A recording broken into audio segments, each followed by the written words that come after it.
अगर जैसे अभी 6 मंथ्स बचे हुए हैं, 6 मंथ्स के लिए आप क्या कहेंगे, क्या क्या पढ़ लेना चाहिए? अगर कोई एकदम न्यूबी है, उसको सिर्फ प्रीलिम्स क्लियर करना है, तो क्या वो कर सकता है, और कर सकता है तो कैसे करेगा? और जो लोग पुराने हैं, जो लोग पहले से अटेम्प्ट दे रहे हैं, उनको कैसे करना चाहिए? पुराने लोगों को तो यही बोलूँगा कि मैं कि पढ़ने का जो अप्रोच है वो चेंज करें।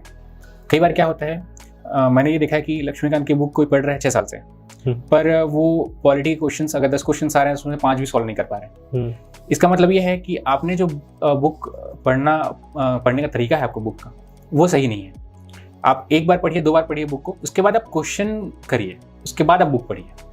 जैसे मैं अगर लक्ष्मीकांत की बुक को पढ़ रहा हूँ, अगर मेंस के लिए पढ़ रहा हूँ तो मैं अलग तरीके से पढ़ूंगा। अगर वही बुक मैं प्री के लिए पढ़ रहा हूँ, सीजीपीएससी प्री के लिए, तो मैं अलग तरीके से पढ़ूंगा। वही बुक अगर यूपीएससी प्री के लिए पढ़ रहा हूँ तो अलग तरीके से पढ़ूंगा।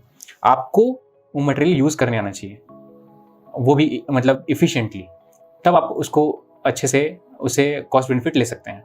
नहीं तो आप पढ़ते रहिए, आपका कॉस्ट बेनिफिट ठीक नहीं होगा। तो इसीलिए बुक को पढ़ने का एक अप्रोच होता है, वो अप्रोच आपको पकड़नी है। हम लोग क्या करते हैं, शुरू से स्टार्ट करते हैं, स्टार्टिंग चैप्टर से फिर लास्ट चैप्टर तक जाते हैं। हम ये भी नहीं देखते कि उसमें से 10 चैप्टर ऐसे हैं जो कभी आते ही नहीं है, तो वो 10 चैप्टर स्किप कर देते हैं, आपका बुक ऐसे ही पतला हो जाता है। हम सोचते हैं कि मोटी बुक है लक्ष्मीकांत की बुक, आप सीजीपीएससी के सिलेबस में जाएंगे, आप प्री के पैटर्न पे जाएंगे, उसमें से कुछ 20-25 चैप्टर ही आते हैं, जबकि उसमें 80 चैप्टर दिए हुए हैं। अच्छा, तो 20-25 चैप्टर आप अच्छे से कर लेते हैं। आपको 20-25 चैप्टर ही करने हैं जब, तो आप वहीं से कर लीजिए, ऑथेंटिक बुक से। आप किसी कोचिंग के मटेरियल से करने के बजाय, तो आपके लिए वो फायदेमंद होगा। और कई बच्चे क्या करते हैं कि लक्ष्मीकांत की बुक पढ़ने बोले हैं तो वो स्टार्ट करते हैं चैप्टर 1 से और लास्ट चैप्टर तक जाते हैं। तो ऐसा नहीं करना चाहिए। आपको डिमांड, आपके टॉपिक के डिमांड के हिसाब से आपको बुक को यूज़ करना चाहिए।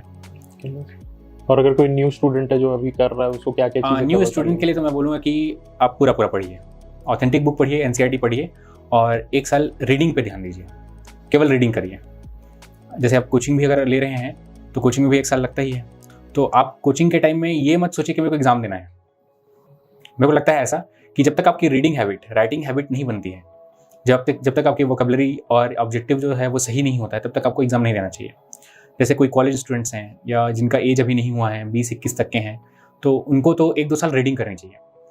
आपके ऑथेंटिक बुक रीडिंग जिसमें एनसीईआरटी है, आपके टेक्स्ट बुक हैं जैसे लक्ष्मीकांत है, महेश बर्णवाल है, और स्पेक्ट्रम है हिस्ट्री के लिए, ये सब चीज़ें, और साथ में डेली न्यूज़पेपर रीडिंग। अच्छा, न्यूज़पेपर रीडिंग पे बच्चे ये समझते हैं कि कोई मेरे से पूछ रहा था कि सर न्यूज़पेपर को आधे घंटे में कैसे रीड करें। मैंने बोला कि कितने दिन से न्यूज़पेपर पढ़ रहे हो? तो बोलते हैं कि अभी कुछ दिन हुए हैं। मैं बोला मैं 4 साल से पढ़ रहा था, तब जाके मेरा आधा घंटा हुआ है।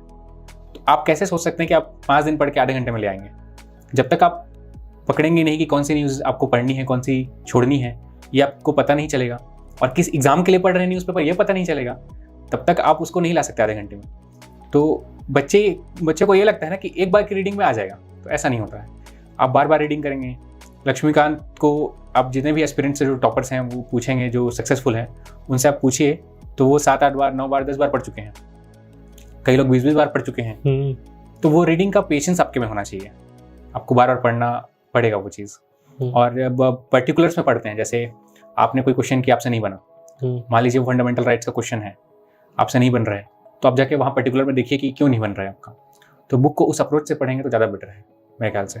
ओके, तो आप अगर कहेंगे सीजी पोर्शन अगर किसी को कवर करना, आइडियली कितना टाइम लग सकता है? क्योंकि आप पहले यूपीएससी का करके पूरा तैयार थे, आपको कितना टाइम लगे और नॉर्मली कितना टाइम लग जाता है? 2 महीने। 2 महीने में हो सकता है कंप्लीट? कैसे डिस्ट्रीब्यूट करेंगे? इतने सारे सब्जेक्ट्स हैं, अगर आप 2 महीने भी ले रहे हैं, 5-5 दिन भी देंगे तो 5-6 30 है ना, 6 सब्जेक्ट इधर निपटा है, 5-5 दिन में आप कर सकते हैं पूरे? सीजी पोर्शन को मैं एक सब्जेक्ट मानता था, मतलब अच्छा। सीजी जो है वो एक सब्जेक्ट है। जैसे मेरा हिस्ट्री एक सब्जेक्ट है, पॉलिटी एक सब्जेक्ट है, वैसे ही मैं सीजी को एक सब्जेक्ट मानता हूँ। तो सिर्फ एक सब्जेक्ट मानता हूँ। तो इतना कैसे कंसाइज कर दिया आपने कि पूरा सीजी को आप एक जगह पे ले? आप कौन से सोर्सेज का इस्तेमाल करते थे? सीजी का क्या है ना, आपका कंटेंट लिमिटेड है। सीजी का कंटेंट लिमिटेड है, और सीजी का कंटेंट आप देखेंगे कि मैक्सिमम कंटेंट जो है बनाया हुआ है, ठीक है, ओरिजिनल कंटेंट नहीं है, वो कंटेंट आते जा रहे हैं, बनते जा रहे हैं, जुड़ते जा रहे हैं। आपके सीजी के कंटेंट जब हम लोग पीएससी दे रहे थे थोड़ा सा कम था, अब थोड़ा सा और बढ़ गया है, ये बढ़ते जाएगा, नई नई चीज़ें आती जाएंगी, जुड़ती जाएंगी। तो सीजी का जो कंटेंट है वो बन रहा है धीरे धीरे। तो सीजी को एक सब्जेक्ट माने, हालांकि उसमें पोर्शन है, चैप्टर्स हैं, बाकी जैसे जनजाति है, उसका हिस्ट्री है, उसको एक एक चैप्टर मान सकते हैं आप। तो आप क्योंकि उसमें कंटेंट लिमिटेड है इसलिए आप उसको एक सब्जेक्ट मान के तैयारी करें तो ज़्यादा बेटर है मेरे ख्याल से। उसके एक एक सब्जेक्ट को अगर मानेंगे, सीजी हिस्ट्री, सीजी इकोनॉमी, अलग अलग सब्जेक्ट मानेंगे तो थोड़ा सा आपको मुश्किल हो सकता है उसमें।